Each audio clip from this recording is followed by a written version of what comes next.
Ravi de vous retrouver pour le 18h30, une édition retardée de quelques minutes en raison de la retransmission en direct du tournoi international de l'Académie Mohamed VI de football U19. Voici les titres de cette édition. Contrôle des finances publiques, réunion aujourd'hui de la Cour des comptes et la communauté internationale des institutions supérieures de contrôle à compétences juridictionnelles. 17 États ont adopté la déclaration de Rabat. Nous en ferons le point dans ce journal.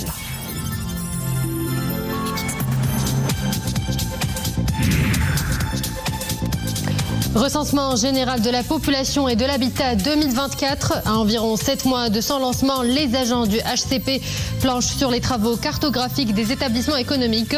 Un géoréférencement crucial pour un ratissage exhaustif des unités de production et de services. À suivre, un reportage à l'Ayoun. Ensuite, nous plongerons dans l'univers de l'une des dignes héritières de la musique arabo-andalouse, la jeune chanteuse Abir Abed, une artiste qui sublime également le répertoire chgouri, le style arabo-andalou et la fusion. Abir Abed est l'invitée de la rubrique culturelle où elle nous parlera notamment de son tout nouveau single, Assir.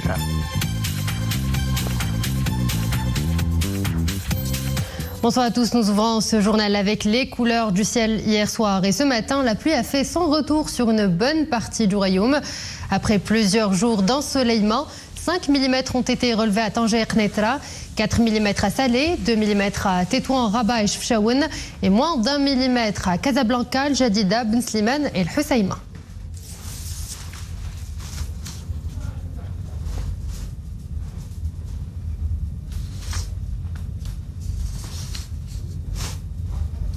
Et ce temps pluvieux se maintient demain samedi avec même des chutes de neige au-delà de 1400 mètres d'altitude. Entre 15 et 30 cm de neige sont prévus dans les provinces de Gersif, Ifren, Taza, Sfro, Boulmen et de Midelt.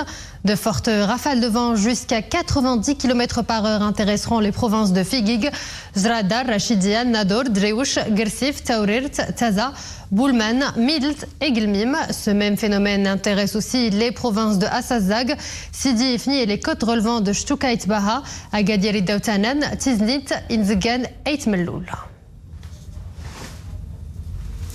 Le Maroc souligne l'engagement de Sa Majesté le roi Mohamed VI, président du comité Al-Quds en faveur de la cause palestinienne. Dans le cadre de la procédure en cours devant la Cour internationale de justice, dans l'affaire de demande d'avis consultatif sur les conséquences juridiques découlant des politiques et pratiques d'Israël dans le territoire palestinien occupé, y compris Jérusalem-Est. Le royaume représenté par l'ambassadeur de Sa Majesté le roi à La Haye, Mohamed Bsri, a pris part aux audiences de la CIJ qui se déroulent du 19 au 29 février courant. La présence du Maroc aux plaidoiries orales dans cette affaire s'inscrit dans la continuité de l'engagement actif du royaume dans ce dossier devant la Cour internationale.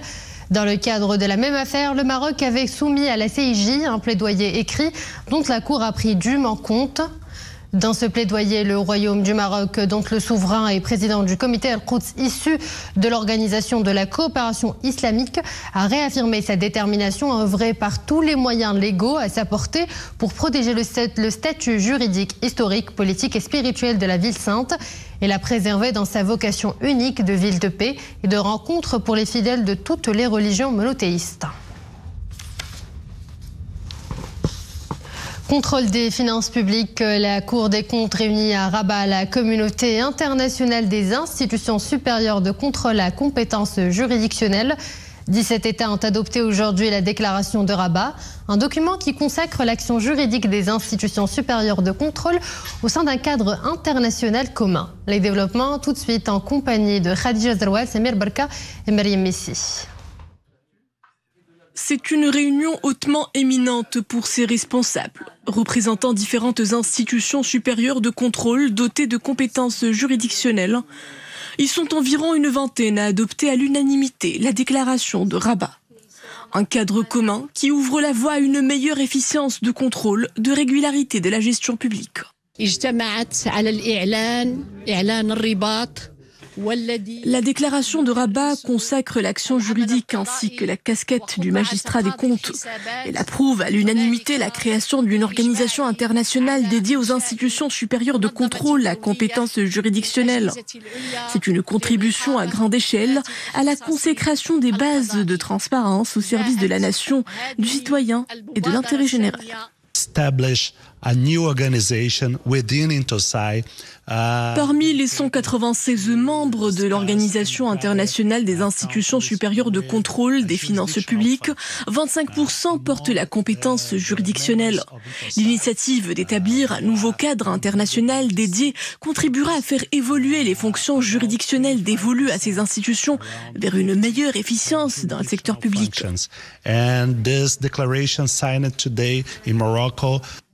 Une initiative à même de rehausser le cadre institutionnel de coopération entre la Cour des comptes marocaine et ses homologues à l'échelle internationale, en tant qu'instance indépendante de contrôle des établissements publics. Il est vital pour un État moderne et pour le bon emploi de l'argent public qu'il y ait une institution supérieure de contrôle, une Cour des comptes, qui soit à la fois efficace et dont l'indépendance soit reconnue. Nous avons en partage au Maroc, au Brésil, en France, au Portugal, une Cour des comptes qui est aussi une juridiction. Et nous voulons valoriser ce modèle à l'international. Nous voulons qu'il soit mieux reconnu. Il l'est déjà largement, mais il peut l'être encore plus. Et c'est le sens de la déclaration qui vient d'être adoptée aujourd'hui. La déclaration de Rabat est extrêmement importante pour toutes les juridictions, les institutions supérieures de contrôle qui ont un format juridictionnel. Ça donne une identité nouvelle, ça donne une force nouvelle à notre modèle au sein de l'INTOSAI. Une coopération internationale fructueuse et standardisée, les cours des comptes reconnus comme juridiction mutualisent leurs ressources au service d'une gestion efficiente des finances publiques. Recensement général de la population et de l'habitat. Cela fait déjà plusieurs semaines que le Haut Commissariat au Plan a lancé les travaux cartographiques préparatoires de cette opération d'envergure, la 7e du genre. Les agents cartographes mènent depuis plusieurs mois les travaux cartographiques des établissements économiques et institutionnels. Une opération préparatoire qui concerne le géoréférencement de l'ensemble des structures existantes sur le territoire national. C'est un reportage à la Youn signé Mohamed Trouzi, l'Hnafi sur un récit de Bob Karbenrabret. Le HCP poursuit l'opération de cartographie pour le prochain recensement général de la population. Il s'agit tout d'abord de la cartographie des établissements économiques. À la Youn, l'opération consiste à un ratissage exhaustif permettant la collecte des informations sur les principales caractéristiques des unités de production et de services.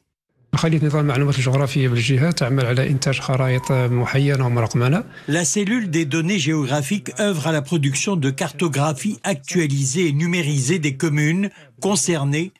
S'ensuit le travail sur le terrain d'équipes spécialisées en vue d'identifier le géoréférencement des établissements, objet de cette opération. Entièrement digitalisées, les opérations permettront le géoréférencement de l'ensemble des logements, des établissements économiques, administratifs et socioculturels. Pour ce faire, le HCP mise sur la logistique en faisant appel aux techniques les plus modernes de la cartographie.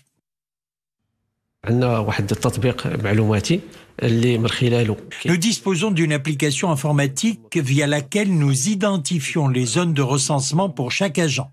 Ces zones renvoient à des aires géographiques qui font l'objet du travail de ratissage des enquêteurs.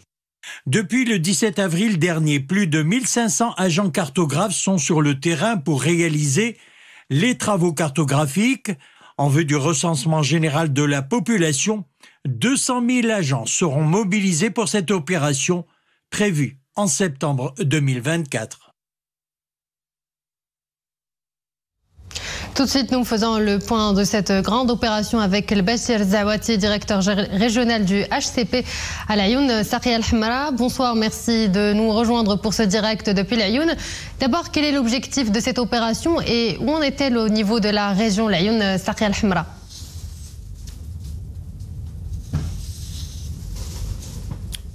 Bonsoir et merci pour l'invitation. comme on a poursuivi sur le reportage. Donc, on parle des travaux cartographiques des établissements économiques qui visent un ratissage exhaustif de tous les établissements économiques disposant de local, bien sûr.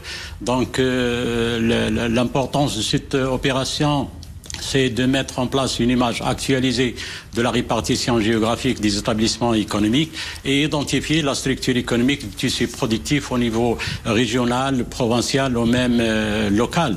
Donc, parmi les objectifs, on peut citer le dressage d'une image actualisée du tissu productif, mettre en place une base de données, soit pour les établissements à but lucratif, par exemple les entreprises, aussi bien les établissements à but non lucratif comme les associations, aussi bien les souks et les infrastructures communales. On peut ajouter un autre objectif d'établir un nouveau cadre que le HCP programme de temps en temps, soit d'une manière, soit annuellement ou périodiquement. Et quelles sont les caractéristiques ? Au niveau de la région de l'Aïn Sharqi al-Hamra, on atteint jusqu'à présent 80%. On atteint 80% de taux de réalisation au niveau de cette opération. Monsieur Zawati, est-ce que vous pouvez nous dire à présent quelles sont les caractéristiques des travaux cartographiques, leur méthodologie et quelle est leur plus-value dans le cadre d'une opération d'envergure comme celle que nous allons vivre en septembre prochain, le recensement général de l'habitat et de la population?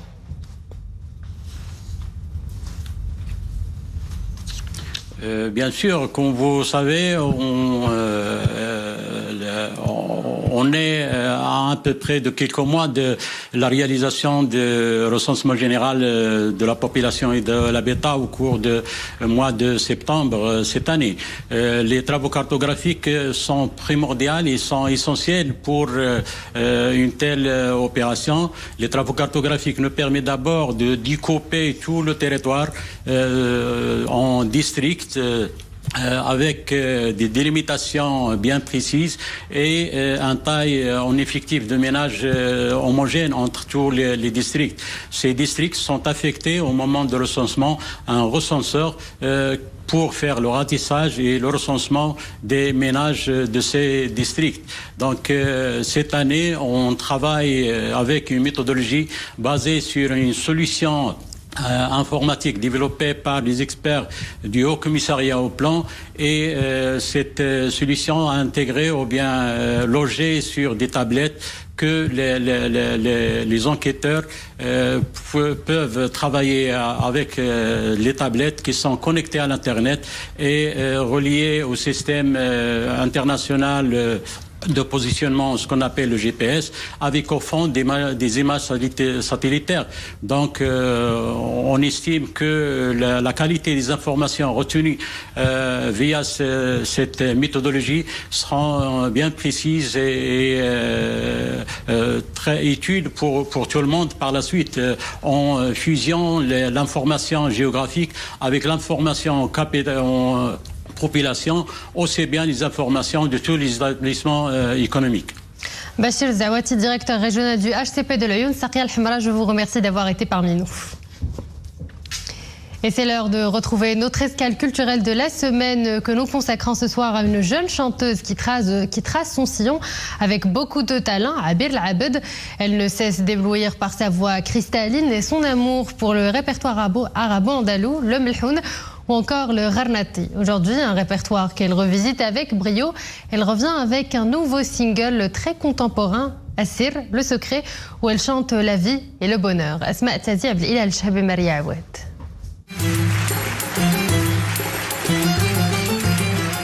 Du haut de ses 32 ans à peine, Abir L'Abed est l'une des voix les plus envoûtantes de la musique arabo-andalouse.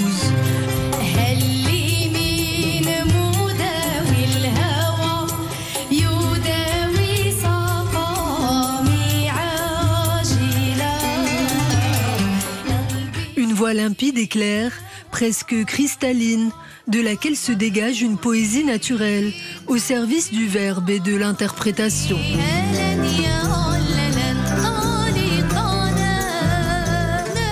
De la musique avant toute chose, pour celle qui, depuis l'enfance, a baigné au milieu des instruments, des pinceaux et des livres, avec comme toile de fond Tanger, cité des artistes accomplis, dont elle est la digne héritière.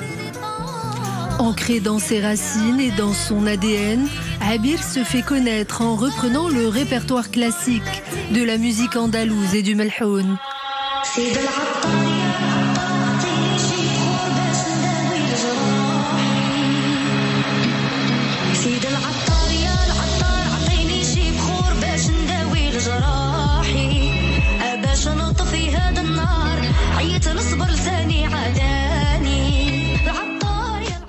Grâce à un timbre de voix unique, qu'elle ondule comme un instrument de musique, la voilà qui sort un premier album en 2018, Andalousine et Choose, Ode à l'identité plurielle, universelle.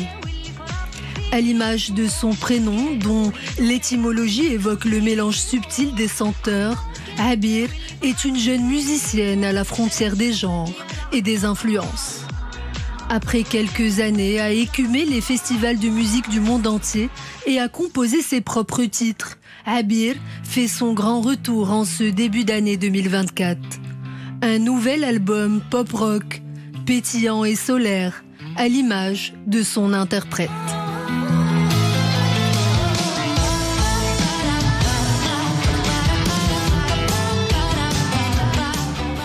Et Abir Labed est avec nous ce soir. C'est un plaisir de vous avoir sur le plateau. Le plaisir est à moi d'être votre invitée pour cette rubrique. Merci. Alors, vous venez de lancer votre tout nouveau single Assir, une fusion entre le rock et les musiques du monde. Oui. Dans le clip, vous arborez un tout nouveau look. Peut-on dire que Abir Labed est en quête d'un renouveau à ce stade de sa carrière artistique? D'abord, avant que je parle de ce morceau, il faut que je remercie l'équipe qui travaillait avec moi pour réaliser ce projet que je considère comme un petit bébé. C'est le premier extrait de mon album qui s'appelle Million Souel et ce morceau il s'appelle Sir. On peut considérer ce morceau comme un nouveau départ de la nouvelle Abir qui a vécu beaucoup d'expériences surtout pendant les 4 ans qui passaient. Et j'ai essayé d'apprendre à travers mes expériences, à travers mes inspirations pour transmettre une émotion à travers les nouvelles chansons. Surtout que c'est moi qui écrivais et qui composais la chanson. Je veux d'abord remercier le producteur musical Simon Qarawi, un jeune talentueux, un grand artiste qui m'a orienté vers la nouvelle fusion du rock avec la musique du monde, avec ma touche andalouse. Les gens qui me connaissent, ils peuvent le détecter à travers mon interprétation. Et je veux remercier le réalisateur aussi, le jeune Bilal Taïb, qui a pris le temps de ses vacances pour filmer ce clip à Tanger et qui m'a orienté aussi vers un nouveau monde. Je m'exprimais même au niveau d'image. J'ai essayé d'être libre le plus possible. Et aussi, je remercie l'équipe de Look qui m'a relooké. Et ça, ce qui a attiré peut-être l'attention des gens. Aussi le make-up, Yasmine, Khalid Andaloussi, par sa marque Homies. Je suis désolée, il faut absolument que je parle de mon équipe avant que je parle du morceau lui-même. Et je remercie mon manager Badr qui a fait la coordination entre toute l'équipe. Et comme je vous ai dit, j'ai essayé de sortir de l'ordinaire à travers ce morceau et de m'exprimer et d'expliquer mes émotions à travers ce que j'écris et ce que je compose aujourd'hui. Et vous êtes fait connaître tout d'abord par le style arabo-andalou, comme vous le disiez si Exactement. bien. Quel est le secret derrière votre succès de ce genre musical qui n'est pas du tout facile? D'abord, j'avais de la chance d'être une étudiante du conservatoire de Tanger. Ça m'a permis d'apprendre le registre andalou pendant des années, dès que j'avais 9 ans. Et après le temps, j'ai compris qu'il y a une rareté de voix féminines dans ce domaine. Je ne l'ai pas fait exprès quand je fais ce choix au début, mais ça m'a encore distinguée dans le marché de la musique traditionnelle. Une femme qui a osé chanter un répertoire qui est assez difficile. Et aussi, quand j'ai commencé, j'avais entre 9 ans, 13 ans, et ça a attiré l'attention des cheikhs et des maîtres de cette musique. Et je remercie toutes les influences que j'ai eues pendant ce parcours, surtout le Hajj Mohamed Bajdoub, qui m'a influencé par sa voix. Et le répertoire arabo-andalou renvoie à un certain idéal de vivre ensemble. Durant près de 8 siècles, musulmans, juifs et chrétiens vivaient côte à côte. Que reste-t-il de cet héritage et comment est-ce que l'art peut-il être un moyen de le promouvoir ? D'ailleurs, j'ai de la chance aussi d'être une artiste et une chanteuse parce que déjà, quand je commençais à chanter, j'avais l'opportunité de rencontrer beaucoup de musiciens du monde entier avec, qui ont beaucoup d'autres intérêts. Et j'avais de la chance de participer dans des manifestations des 3 cultures qui consistent sur la paix. Et ça a développé un sens de tolérance chez moi d'ailleurs. Et je n'ai jamais considéré un artiste différent de moi parce qu'il a une religion différente ou une culture différente. Au contraire, c'est à travers la musique et l'art, on avait un seul message, c'est l'humanité et c'est de transmettre la joie et la paix dans le monde entier. Et nous ne pouvons pas nous quitter sans profiter de votre présence sur ce plateau et vous demander de nous interpréter un petit morceau de votre choix a cappella. Avec plaisir. J'aimerais bien chanter ma nouvelle chanson Sir avec un style a cappella bien sûr.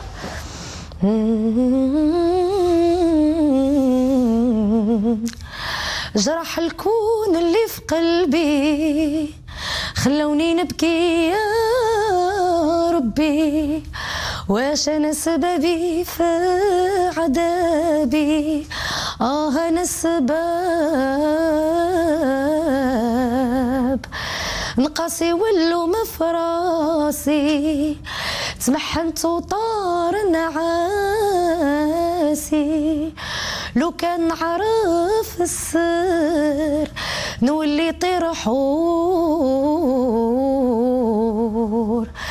رديت اللومة فيا حبابي قساو عليا سمحوا فيا ومشاو ظنيت الناس بحالي حالهم من حالي فيا باعوا وشراو.